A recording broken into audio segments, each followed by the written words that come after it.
الحمد لله الذي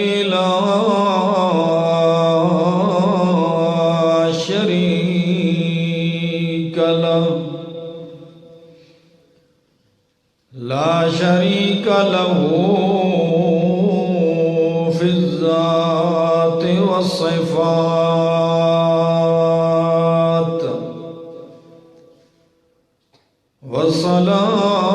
والصلاة والسلام على من أرسل بالبراهين والبينات وعلى آله وأصحابه وأهل بيته الطيبين الطاهرات.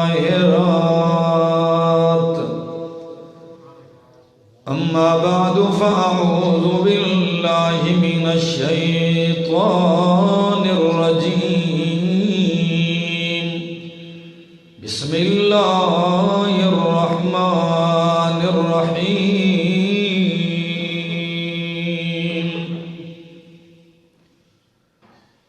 ولا تخزني يوم يبعثون يوم لا ينفع مال ولا بنون إلا من أتى الله بقلب سليم وأزلفت الجنة للمتقين وبرزت الجحيم للغاوين وقيل لهم أين ما كنتم تعبدون من دون الله هل ينصرونكم أو ينتصرون فكبكبوا فيها هم والغاوون وجنود إبليس أجمعون قالوا وهم فيها يختصمون تالله إن كنا لفي ضلال مبين إذ نسويكم برب العالمين.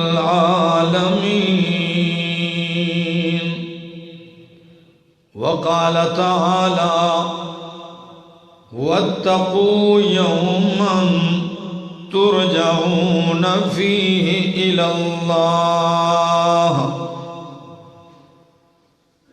وقال النبي صلى الله تعالى عليه وسلم لا تزول قدم عبد يوم القيامة حتى يسأل عن 40 وفي رواية 5 وفي رواية حتى يسأل عن عمره فيما أفناه وعن علمه فيما فعل وعن ماله من أين اكتسبه وفيما أنفقه وعن جسمه فيما أبلاه وفي رواية وعن شبابه سبحان ربك رب العزة عما يصفون وسلام على المرسلين والحمد لله رب العالمين۔ انتہائی قابل عزت، قابل احترام بزرگوں، بھائیوں، عزیزوں، نوجوان ساتھیوں، السلام علیکم۔ دعا اور التجا ہے دربار الہی کے اندر کہ اللہ مجھے 100% حق اور سچ کہہ سکنے، سمجھا سکنے کی توفیق نصیب فرمائے، اور اس کے بعد مجھے اور آپ سب کو عمل کی بھی توفیق نصیب فرمائے۔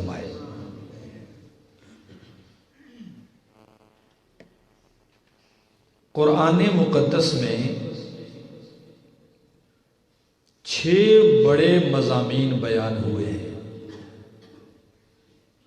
بعض مفسرین نے ان کو 4 میں بند کیا ہے، بعض نے فرمایا کہ پورے قرآن میں 3 سب سے بڑے مضمون ہیں: توحید، رسالت، قیامت۔ قرآن مقدس نے اس عقیدہ قیامت پہ بڑا زور دیا ہے۔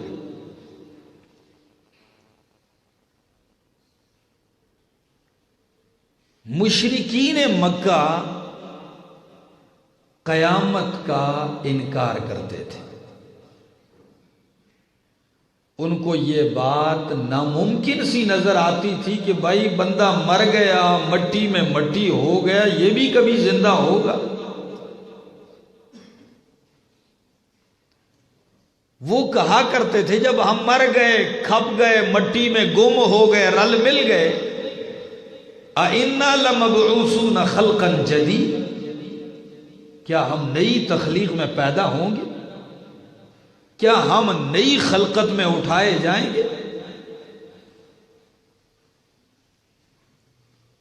وہ کہتے تھے یہ ہماری سمجھ میں نہیں آتا۔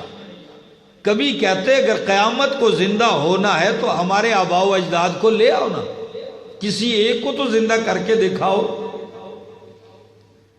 لیکن قرآن نے اس پہ زور دیا اور فرمایا ضرور بضرور تم اٹھائے جاؤ گے، اور جب قبریں پھٹیں گی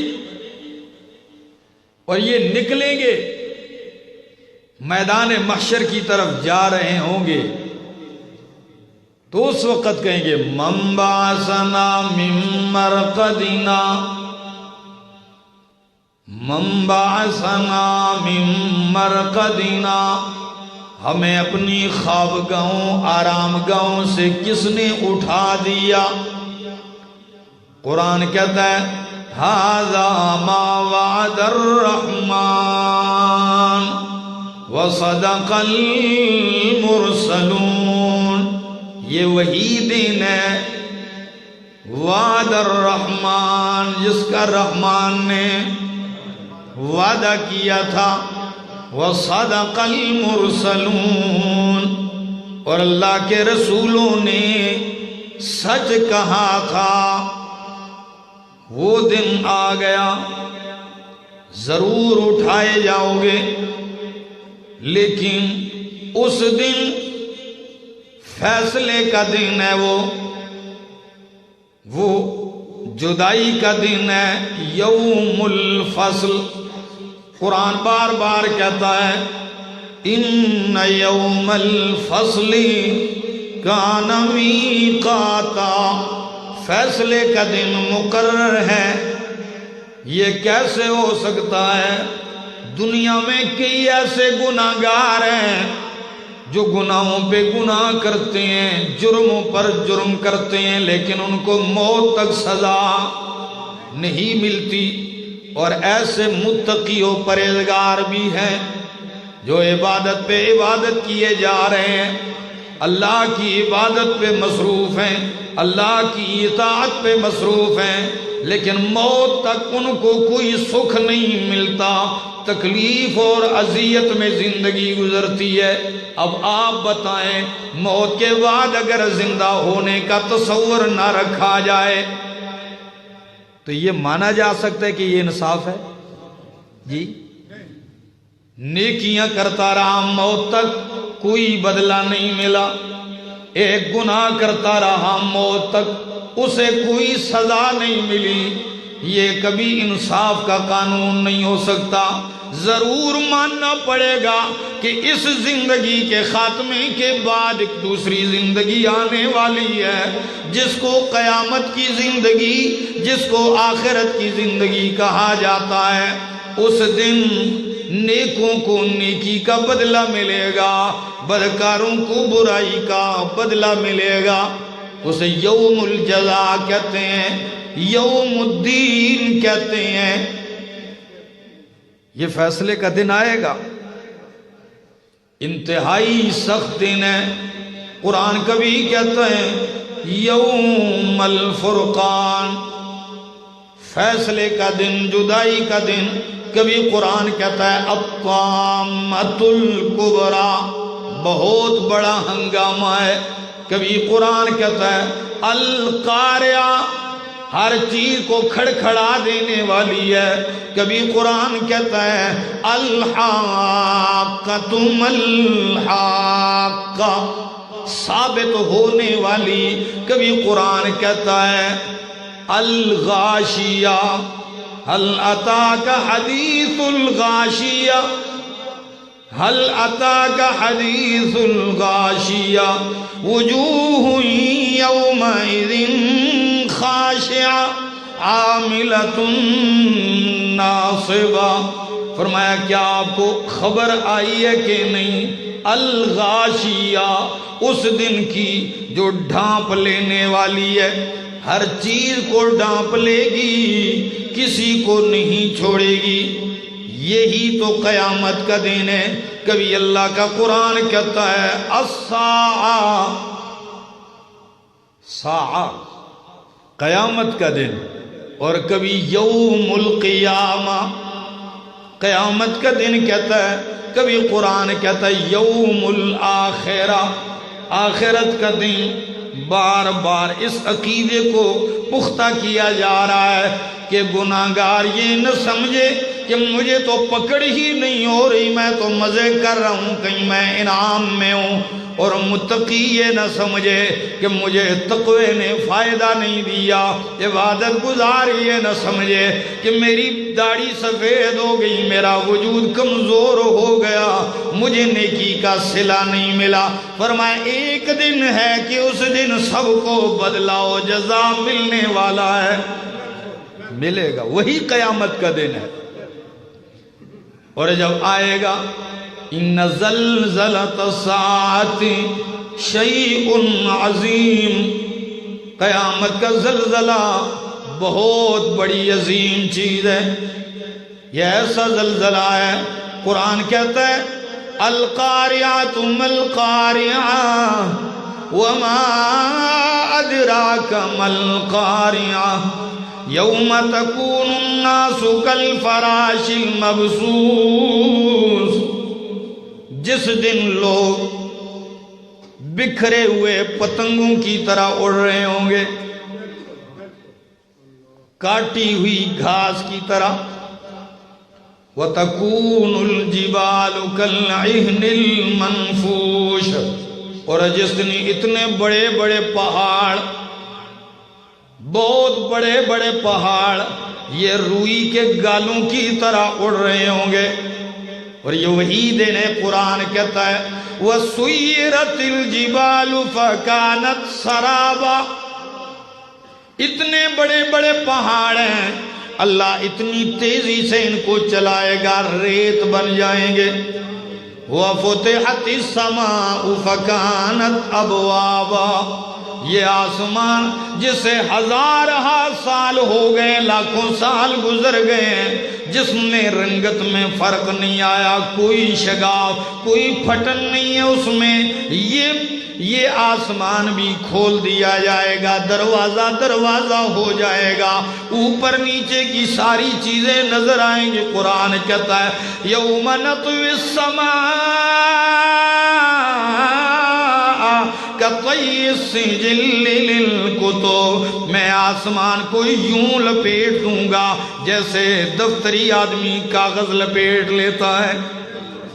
اور کبھی قرآن کہتا ہے والسماوات مطویات بیمینہ، والسماوات مطویات بیمینہ، یہ ساتوں آسمان اللہ کے دائیں ہاتھ میں لپیٹے ہوئے ہوں گے۔ اس دن کا ڈر پیدا کیجئے، اس دن کی تیاری کیجئے۔ سنیے، بار بار قرآن کہتا ہے یہ وہ دن ہے کہ اللہ کے خلیل ہیں جن کو دنیا میں رب کے سلام آ رہے ہیں۔ یوں تو ہر آدمی کہتا ہے فلاں اللہ کا دوست ہے، میں اللہ کا دوست ہوں کہتے ہیں لوگ، لیکن کمال کی بات یہ ہے کہ اللہ کہہ دیں فلاں میرا دوست ہے۔ اور خلیل اللہ ابراہیم یہ وہ ہیں، قرآن کہتا ہے اتخذ اللہ ابراہیم خلیلا، اللہ نے ابراہیم علیہ السلام کو دوست بنایا۔ جب رب کا دوست بن گیا، رب نے دوست بنا دیا، اس کے باوجود بھی قرآن ان کی دعا نقل کرتا ہے۔ میرے پاس 19واں پارہ سورۃ الشعراء ہے، آیت نمبر 88 ہے۔ اللہ کے خلیل بڑی عاجزی کے ساتھ، بڑی گڑ گڑاہٹ کے ساتھ رو رو کے مانگتے ہیں، کیا کہتے ہیں؟ کہتے ہیں وَلَا تُخْزِنِي يَوْمَ يُبْعَثُونَ، اللہ جس دن لوگ اٹھائے جائیں گے، لوگوں کو کھڑا کیا جائے گا، لوگ نکلیں گے زندہ ہو کر قبروں سے، اللہ اس دن مجھے رسوا نہ کرنا۔ وَلَا تُخْزِنِي يَوْمَ يُبْعَثُونَ، اللہ اس دن مجھے رسوا نہ کرنا۔ يَوْمَ لَا يَنفَعُ مَالٌ وَلَا بَنُونَ، جس دن مال اور اولاد کوئی فائدہ نہیں دے گی، نہ مال کام آئے گا نہ اولاد کام آئے گا، نہ اولاد بھی کام نہیں آئے گی، بیٹے کام نہیں آئیں گے۔ قرآن بار بار کہتا ہے بلکہ یوم یفر المرء من اخیہ، کام کیا آئیں گے؟ آدمی بھائی سے بھاگے گا، بیوی سے بھاگے گا، اولاد سے بھاگے گا، والدین سے بھاگے گا، یہ رشتے ایک دوسرے سے بھاگتے ہوئے نظر آئیں گے۔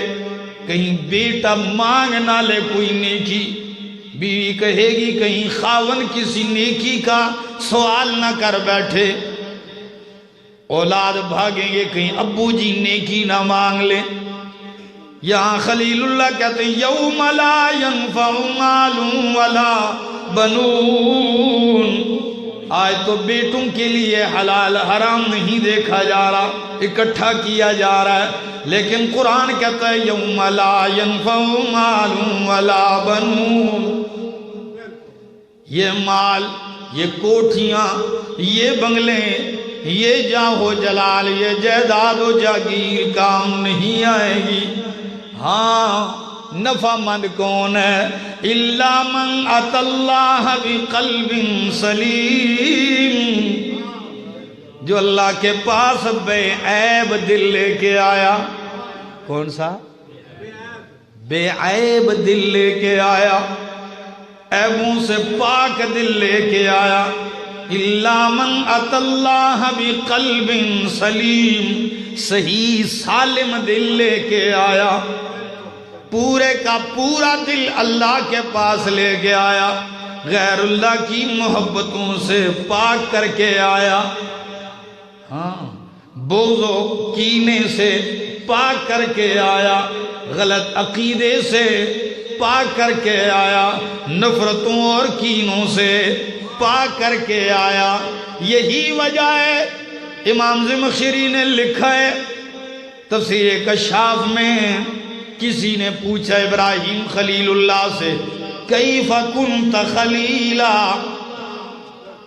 اے ابراہیم آپ اللہ کے خلیل کیسے بن گئے؟ آخر آپ میں کون سا کمال تھا کہ اللہ نے آپ کو خلیل بنا دیا؟ تو کہتے ہیں بذلت نفسی للنیران وولدی للقربان ومالی للضیفان وقلبی للرحمن۔ اللہ نے مال دیا اسی کے لیے لگایا، بذلت نفسی للنیران، اللہ نے نرم و نازک بدن دیا اسی کی خاطر شعلوں میں پھینک دیا، وولدی للقربان، اللہ نے بیٹا دیا اللہ کے حکم پر اس کی گردن کے اوپر چھری رکھ دی، ومالی للضیفان، اللہ نے مال دیا اسی کے مہمانوں پہ خرچ کیا، اور بڑی بات یہ وقلبی للرحمن، اللہ نے دل دیا وہ دل بھی پاس نہیں رکھا، وہ بھی رحمان کے حوالے کر دیا۔ بڑی بات ہے، اسی لیے تو مجذوب کہتے ہیں، مجذوب شاعر ہے اور کمال کی شاعری کرتا ہے، کہتا ہے میں نے اپنے اللہ سے کہا ہے کہ ہر تمنا دل سے رخصت ہو گئی، ہر تمنا دل سے رخصت ہو گئی، اب تو آجا اب تو خلوت ہو گئی، ایک ان سے کیا محبت ہو گئی، ساری دنیا ہی سے وحشت ہو گئی، لاکھ جھڑکوں اب کہاں پھرتا ہے دل، ہو گئی اب تو محبت ہو گئی۔ کہتا اللہ میں نے دل کو خالی کر دیا تیرے لیے، اب تو آجا۔ تو بار بار میں نے کہا اللہ کے خلیل کہتے ہیں یوم لا ينفع مال ولا بنون، اس دن مال اولاد نفع نہیں دے گی، ہاں نفع کیا فائدہ مند کون ہوگا؟ الا من اتى اللہ بقلب سلیم، جو سالم دل لے کے آیا۔ اور کیسا منظر ہوگا؟ قرآن کہتا ہے وَأُزْلِفَتِ الْجَنَّةُ لِلْمُتَّقِينَ، متقین کے لیے جنت قریب کر دی جائے گی، تجھے تکلیف نہ اٹھانی پڑے، ان کے لیے جنت قریب کر دی جائے گی۔ وَبُرِّزَتِ الْجَحِيمُ لِلْغَاوِينَ، سرکشوں باغیوں کے لیے جہنم ظاہر کر دی جائے گی، او شعلے مار رہی ہوگی، بڑک رہی ہوگی، دہک رہی ہوگی، ان کے سامنے کر دی جائے گی، جنت بھی سامنے ہو گئی، جہنم بھی ظاہر کر دی گئی، لیکن جنت متقین کے لیے اور جہنم غاوین سرکشوں باغیوں کے لیے۔ وجنود، اور قرآن کہتا ہے قیل لهم اینما کنتم تعبدون من دون اللہ، او کافرو، او مشرکو، اللہ کو چھوڑ کر جن کی عبادت کرتے تھے، اللہ کو چھوڑ کر جن کے آگے سجدہ ریزیاں کرتے تھے، اللہ کو چھوڑ کر جن کے آگے جھکا کرتے تھے، جن کو حاجت روا و مشکل کشا و معبود و دستگیر سمجھا کرتے تھے، آج کہاں ہیں؟ اینا، سوال اللہ کا، کہاں ہے جن کو سمجھتے تھے کہ اگر اللہ پکڑ لے تو چھڑا لیں گے زبردستی، اللہ ساڑی سندا نہیں، انہاں دی موڑدا نہیں، یہ زبردستی چھڑا لیتے ہیں۔ اللہ فرماتے ہیں اینما کنتم تعبدون من دون اللہ هل ینصرونکم، ہیں آج جو تمہاری مدد کر سکیں، هل ینصرونکم، جن کو مددگار سمجھتے تھے آج کیوں نہیں آتے تمہاری مدد کرنے کے لیے؟ او ینتصرون، یا آج میں نے تمہیں پکڑا ہوا ہے کیوں بدلہ نہیں لیتے، کیوں انتقام نہیں لیتے؟ قرآن کہتا ہے یہ کہاں بولیں گے؟ فَكُبْكِبُوا فِيهَا هُمْ وَالْغَاوُونَ، یہ اور سرکش سارے جہنم میں پھینکے جائیں گے، لیکن کبکبو سیدھے نہیں، کیسے؟ اوندے منہ الٹے کر کے جہنم میں پھینک دیے جائیں گے۔ وَجُنُودُ إِبْلِيسَ أَجْمَعُونَ، شیطان کا سارا لشکر بھی پھینک دیا جائے گا۔ یہ بڑا سخت دن اعلان ہوگا۔ وَامْتَازُوا الْيَوْمَ أَيُّهَا الْمُجْرِمُونَ، آج تو ایک دوسرے پہ فتوے لگ رہے ہیں نا، فلاں مجرم، فلاں گناہگار، میں بڑا اچھا ہوں، لیکن جب اعلان ہوگا وَامْتَازُوا الْيَوْمَ أَيُّهَا الْمُجْرِمُونَ، مجرموں آج الگ ہو جاؤ، میرے نیک بندوں میں تمہاری جگہ نہیں ہے، آج الگ ہو جاؤ تو نام لینے کی بھی ضرورت نہیں پڑے گی، مجرم خود ہی صفوں سے نکل کے الگ ہو جائے گا، کیونکہ اس کو پتا ہوگا نا، پتا تو ہوگا۔ قرآن کہتا ہے اقرأ کتابک کفا بنفسک اليوم علیک حسیبا، پڑھنا ذرا نامہ اعمال، آج تیرا نفسی تیرا حساب لینے کے لیے کافی ہے، تیرا دل ہی بتائے گا تو مجرمین میں سے ہے یا متقین میں سے ہے۔ ایک مثال عرض کرتا ہوں اور اپنی بات آگے بڑھاتا ہوں۔ بڑی پرلطف ہے، استاد آیا کلاس میں، استاد آیا کلاس روم میں اور شاگردوں سے کیا کہتا ہے؟ شاگردوں، میں آج تمہیں تیاری کروا رہا ہوں ان سوالات کی جو امتحان میں آنے والے ہیں، آج تمہیں جواب بتا رہا ہوں، آج تمہیں تیاری کروا رہا ہوں۔ استاد شروع ہو گیا کہ 4 سوالات آئیں گے پیپر میں۔ کتنے؟ 4 سوال آنے والے امتحان میں، جب پیپر ہوگا پرچہ ہوگا۔ اب جب استاد نے یہ بات کی، سوال بتا دیے، چاروں کے 4 شاگرد 2 گروہوں میں تقسیم ہو گئے۔ کلاس میں جتنے طلباء تھے وہ 2 گروہوں میں تقسیم ہو گئے۔ کچھ نے کہا چھوڑو اپنا کام کرے، یہ ویسے ہی لگا ہوا ہے، کوئی نہیں آئے گا پیپر میں یہ سوال، طالب علم ہوتے ہیں ایسے۔ کچھ نے کذبوہ، جھٹلا دیا، استاد ویسے ہی لگا ہے، کوئی یہ سوال نہیں ہونا۔ اور کچھ نے کہا نہیں، سچ کہہ رہا ہے استاد، کیونکہ استاد نے قسم اٹھائی ہے کہ اللہ کی قسم ہے یہ سوال ہونے ہیں، یہ سوال پوچھے جائیں گے۔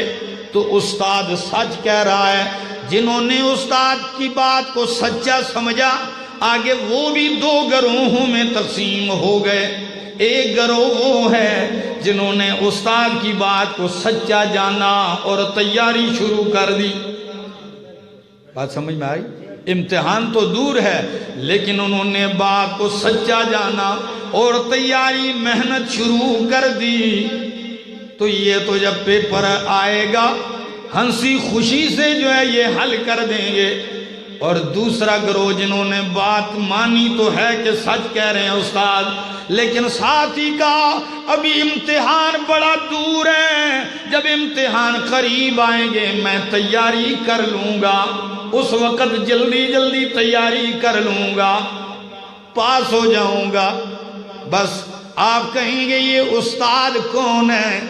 آج سن لو، یہ استاد میرے جیسا آپ جیسا نہیں، یہ استاد امام المتقین محمد الرسول اللہ ہے، جنہوں نے آ کر اپنی امت کو بتا دیا، اے میری امت کے لوگوں، قیامت والے دن اس وقت تک تمہارے قدم نہیں اٹھیں گے اپنی جگہ سے جب تک 4 سوال نہ پوچھ لیے جائیں۔ کتنے؟ تو کچھ نے تو جھوٹا سمجھا، جھٹلا دیا، وہ مانتے ہی نہیں ہے قیامت کو، اور کچھ نے سچا تو سمجھا ہے کہ سوال ہونے ہیں، لیکن کچھ کہتے ہیں تیاری میں لگے ہیں، کچھ کہتے ہیں آج ہم مرنے کے قریب ہو جائیں گے، ابھی جوانی ہے، دیکھا ہی کیا ہے، یہی تو دن ہیں مزوں کے، ہاں جب بوڑھے ہو جائیں گے تسبیح لے کر مسجد میں اللہ اللہ کرنے لگ جائیں گے۔ بات سمجھ میں آ رہی؟ کچھ نے یوں سمجھ رکھا ہے تو جو پہلے دن ہی سے تیاری میں ہیں یہ تو کامیاب ہیں یقینی طور پر، اور جو یہ سمجھ بیٹھے ہیں کہ امتحان قریب آئے گا تو پھر تیاری کروں گا، کوئی پتہ نہیں، یہ غفلت میں لگا رہے، وقت آ جائے اور تیاری نہ ہو، ہے کہ نہیں ایسا؟ ہاں، یہ تو بازار سے شادی کے لیے شاپنگ کر رہا ہے، خرید رہا ہے، مال لے رہا ہے، یہ تو شادی میں ڈول ڈمکوں والوں سے رابطے میں ہے، آپ نے فلاں تاریخ کو آنا ہے، لیکن اوپر سے ملک الموت آ گیا، چل بھائی چل، یہ تڑپتا ہے، چیختا ہے، ایک دن کی مہلت دے دے، ایک لمحہ مہلت دے دے، لیکن ملک الموت نے کیا کہنا ہے کہ اللہ کا فیصلہ ہے اذا جاء اجلهم لا يستاخرون ساعة ولا يستقدمون، جب وہ فیصلہ آ جاتا ہے تو ایک لمحہ بھی آگے پیچھے، نہ بادشاہ و گدا رہتا ہے، نہ امیر و غریب رہتا ہے، کوئی نہیں بچے گا، کل نفس ذائقۃ الموت قل ان الموت الذی تفرون منہ، میرے پیغمبر کھلا اعلان کر دیجئے، ان الموت الذی تفرون منہ، جس موت سے تم بھاگ رہے ہو، فَإِنَّهُ مُلَاقِيكُمْ، تو جتنا بھی بھاگے گا جب وقت آئے گا موت تیرے سامنے کھڑی ہوگی ملاقات کے لیے، فَإِنَّهُ مُلَاقِيكُمْ، وہ ملاقات کرے گی، ثُمَّ تُرَدُّونَ إِلَىٰ عَالِمِ الْغَيْبِ وَالشَّهَادَةِ، پھر اس ذات کی طرف لٹائے جاؤ گے، چلنا ہے، رب کی طرف جانا ہے، کَلَّا إِذَا بَلَغَتِ التَّرَاقِيَ وَقِيلَ مَنْ رَاقَ، جب نکلتی اور گلے تک آتی ہے روح تو لوگ کہتے ہیں من راق، کون ہے جو دم تعویذ کر دے، کہتے ہیں کہ نہیں؟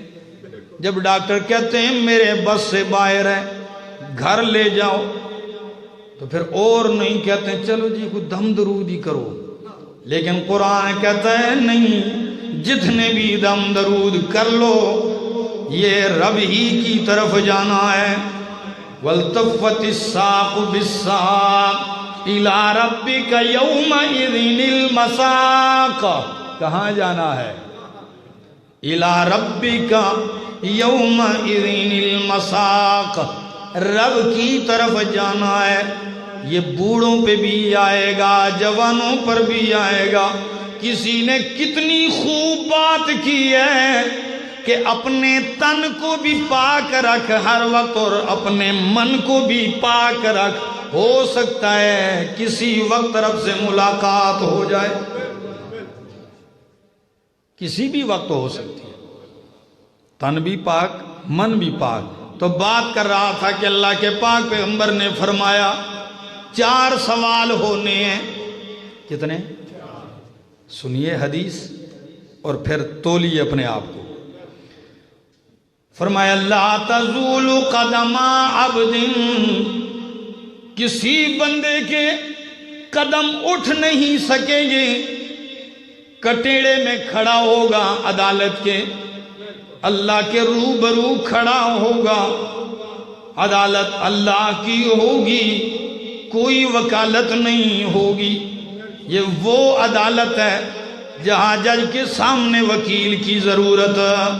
قرآن کہتا ہے، اللہ فرماتے ہیں، امام الانبیاء نے فرمایا، لیس بینہ و بین عبدہ ترجمان، اللہ اور اس کے بندے کے درمیان کوئی ترجمان نہیں ہوگا، کوئی ترجمان نہیں۔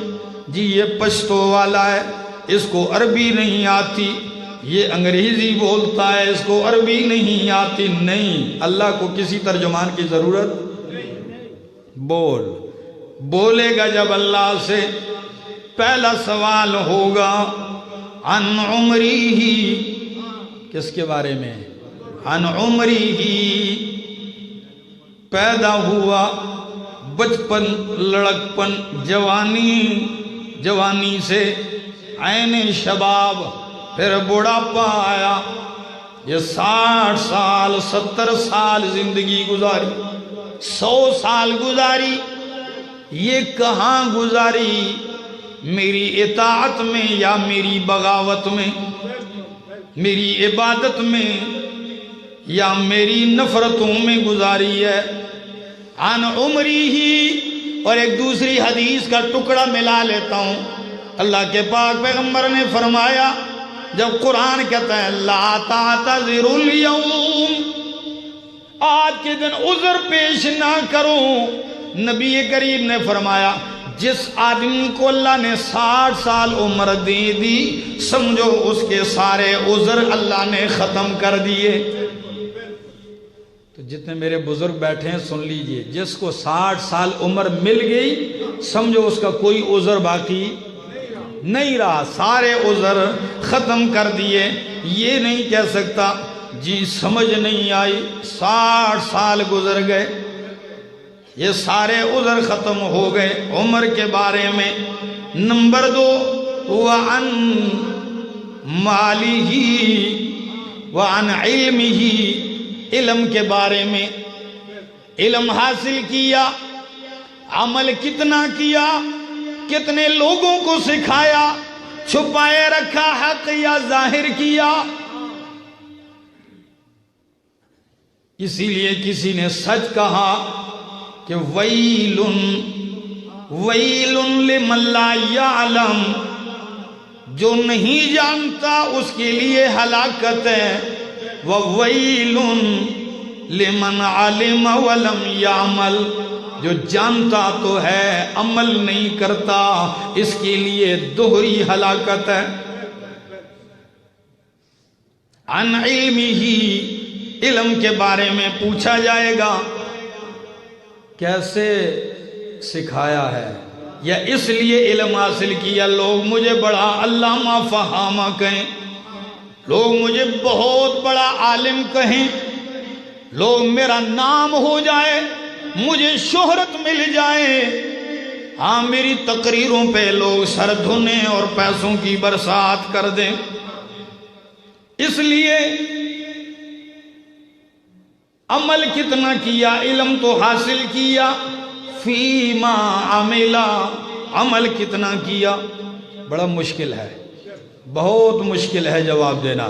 سن لیجئے، ایک حدیث سنانے لگا ہوں، بخاری اور مسلم کی روایت ہے، حضرت اسامہ بن زید رضی اللہ تعالیٰ عنہ فرماتے ہیں، میں نے امام الانبیاء کو فرماتے ہوئے سنا، فرمایا یؤتا بالرجل یوم القیامہ،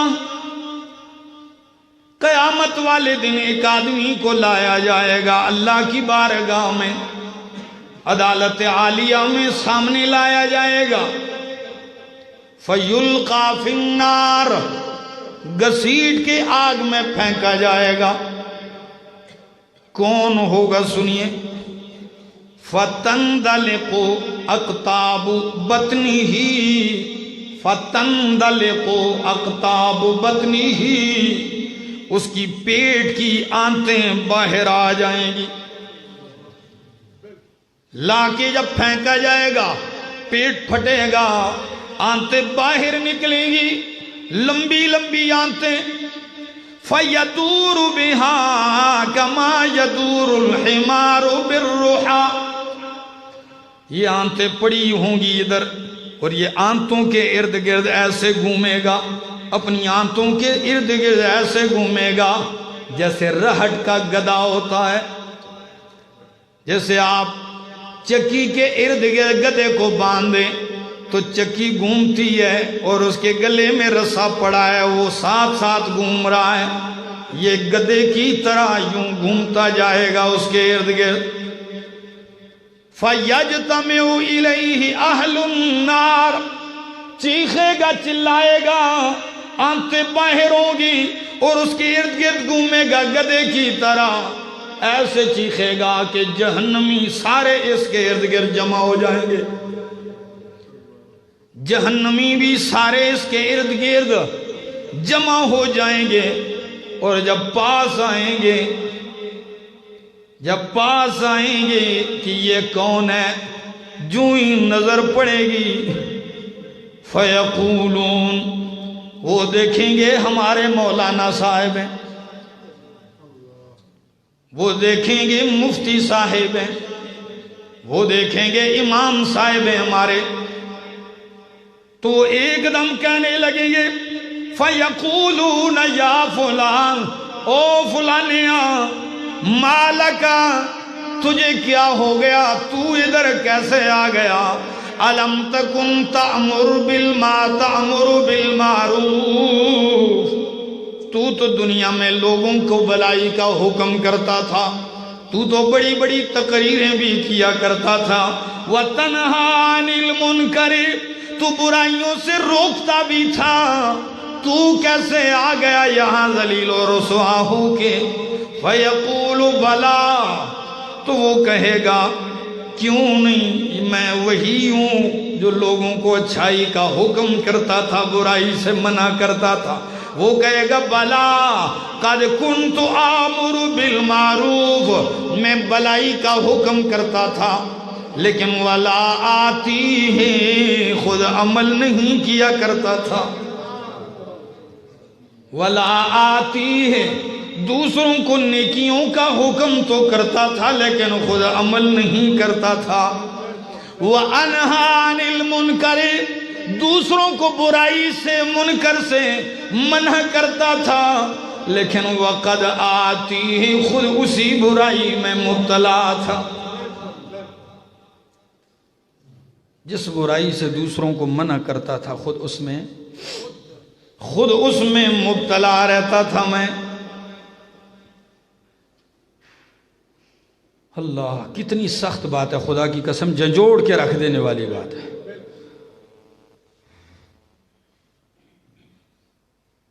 کل رات سے صبح بیٹھا رہا، جب اس حدیث پہ نظر پڑی، اس نے اتنا جھنجھوڑا کہ رلا کے رکھ دیا۔ اللہ ہمارا حشر ان لوگوں میں نہ کرے۔ تو بات کر رہا تھا عن علمہ، علم کے بارے میں پوچھا جائے گا، اور نبی کریم نے فرمایا من سئل عن علم علمہ فکتمہ الجم یوم القیامت بلجام من النار۔ کسی عالم سے مسئلہ پوچھا گیا، جانتا بھی تھا لیکن اس کے باوجود سے چھپا لیا، الجم یوم القیامت بلجام من النار، اس کو آگ کی لگام دی جائے گی۔ کس کی؟ اس کو آگ کی لگام دی جائے گی۔ تو بات کر رہا تھا، اور اگلی بات بھی سنیے ذرا۔ ایک امام گزرے ہیں، امام شاطبی رحمہ اللہ، بہت بڑے محدث ہیں، بہت بڑے شارح حدیث ہیں۔ وہ کہتے ہیں، اور بڑی کمال کی بات اپنی کتاب الموافقات میں وہ فرماتے ہیں ان کل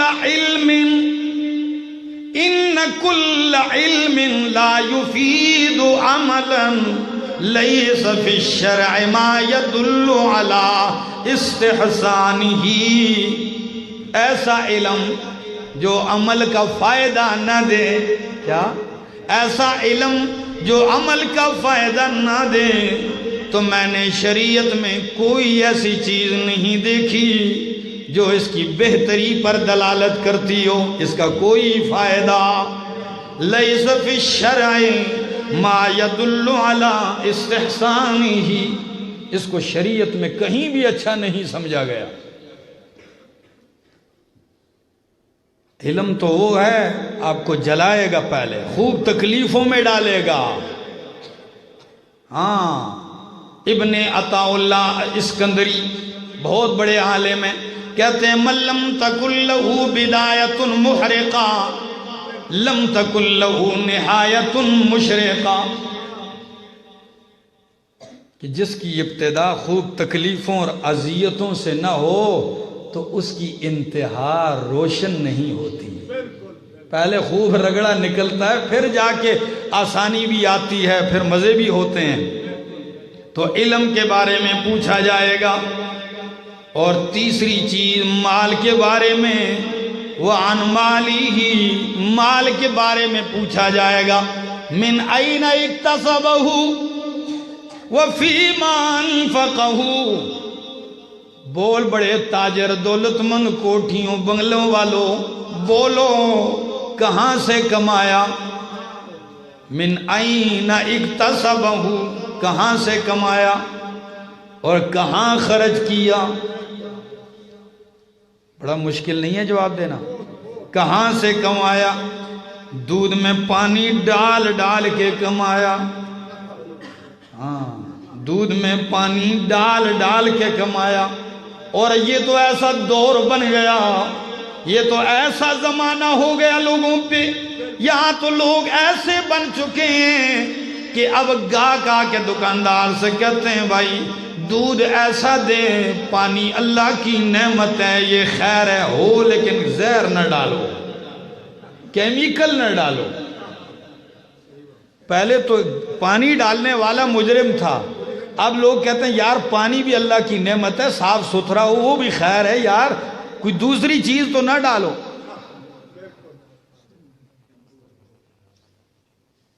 پتہ نہیں کیا سے کیا بن چکا ہے۔ ایک آدمی سے میں نے کہا بھائی خالص دودھ، وہ کہتا ہے جی خالص تو آج کل کٹے کو بھی نہیں ملتا۔ میں نے کہا وہ کیسے کہتے ہیں؟ وہ بھی بھینس کو ٹیکا لگاتے ہیں تو وہ کہاں خالص رہتا ہے؟ ٹیکا لگا کے نکالتے تو وہ کہاں خالص، وہ بھی تو زہر بن گیا۔ مال کہاں سے کمایا؟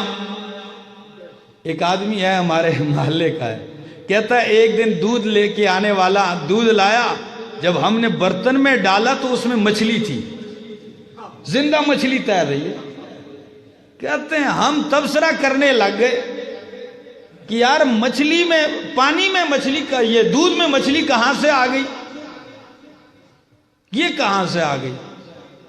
تو بچے کہنے لگے ہو سکتا ہے ابو جی بھینس نے پانی پیا اور اندر مچھلی چلی گئی۔ میں نے کہا یہ کیسی مچھلی ہے جو اندر بھی زندہ رہی گردے میں، پھر جو ہے تھنوں سے بھی نکل آئی زندہ؟ بعد میں پتہ چلا کہ دودھ لے کے آنے والے ایک بہت بڑی نہر سے گزرتا ہوا آتا ہے۔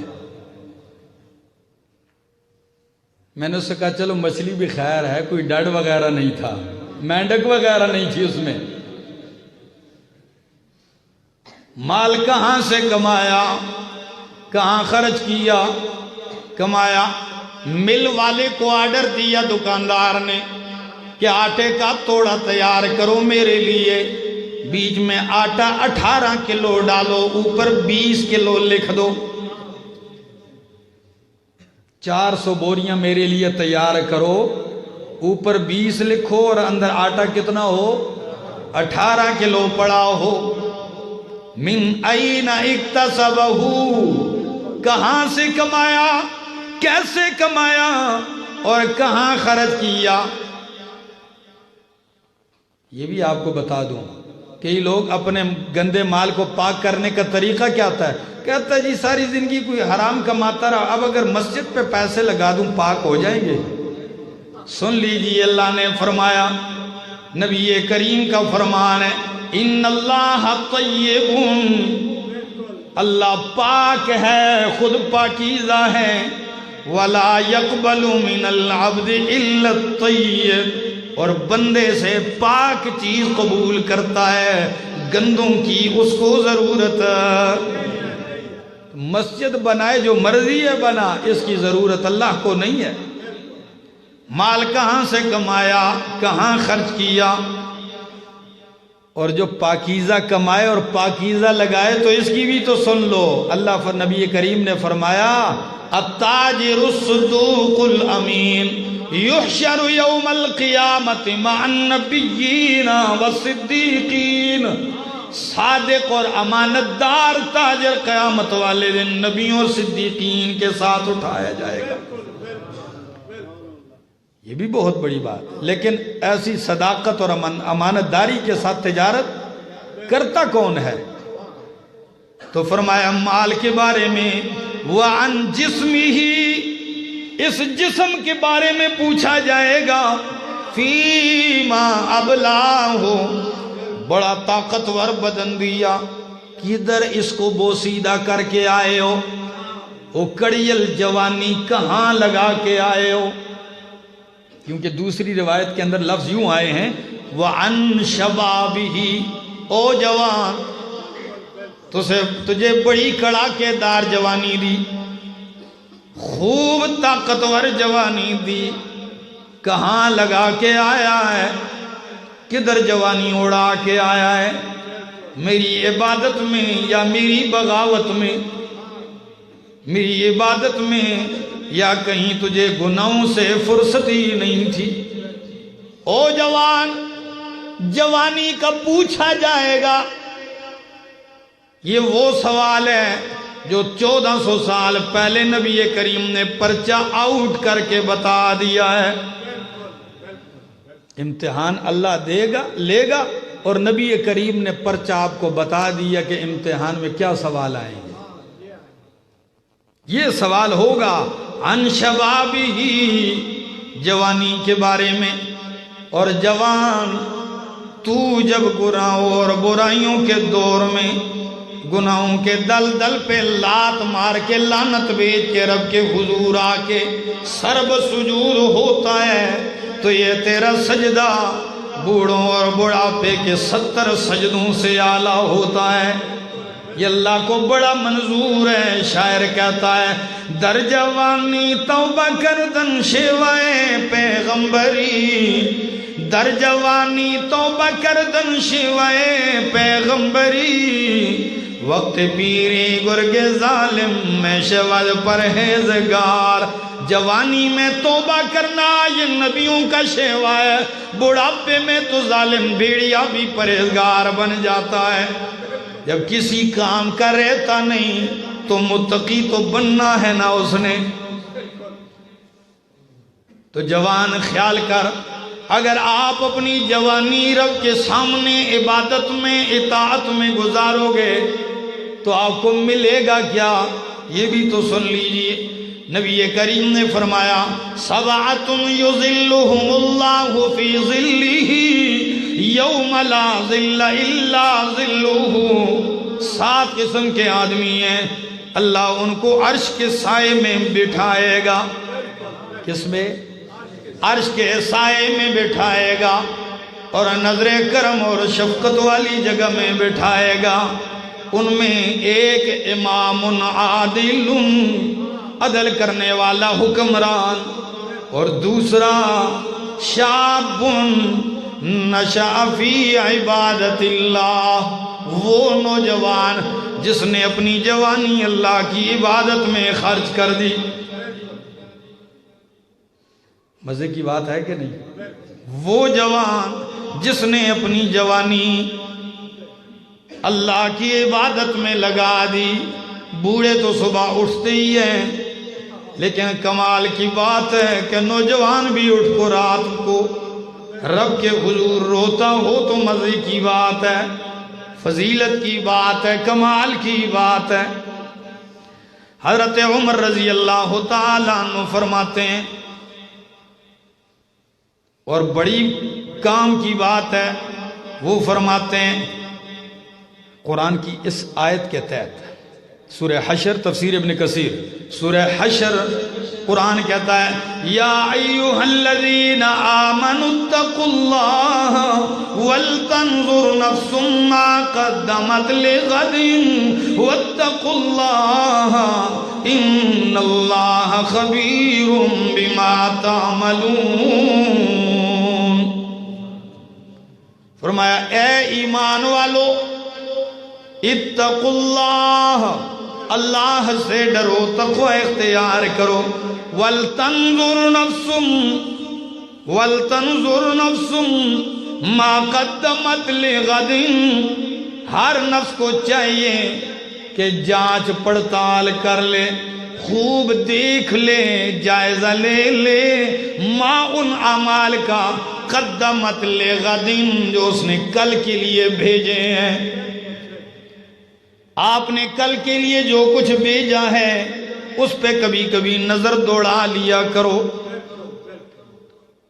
جب یہ دوڑاؤ گے نا تو آپ کا نفس آپ کو برائی سے خود روکنے لگ جائے گا۔ حضرت عمر رضی اللہ تعالیٰ عنہ اسی آیت کی تفسیر میں کہتے ہیں اے لوگو حاسبوا انفسکم قبل ان تحاسبوا، اپنا محاسبہ خود کر لو، اپنا احتساب لوگو خود کر لو اس سے پہلے کہ تمہارا حساب کتاب لیا جائے۔ وزنوا انفسکم قبل ان توزنوا، اپنے آپ کو تول لو اس سے پہلے کہ تمہیں تولا جائے۔ پہلے اپنے آپ کو تول لو کتنے پانی میں ہو، اس سے پہلے کہ رب تولے۔ رب جب تولے گا تو یہ نہیں دیکھے گا 5 من اس کا وزن ہے، نہیں، اس دن وزن ان کا نہیں ہوگا۔ حضرت عبداللہ ابن مسعود رضی اللہ تعالیٰ عنہ چھوٹا سا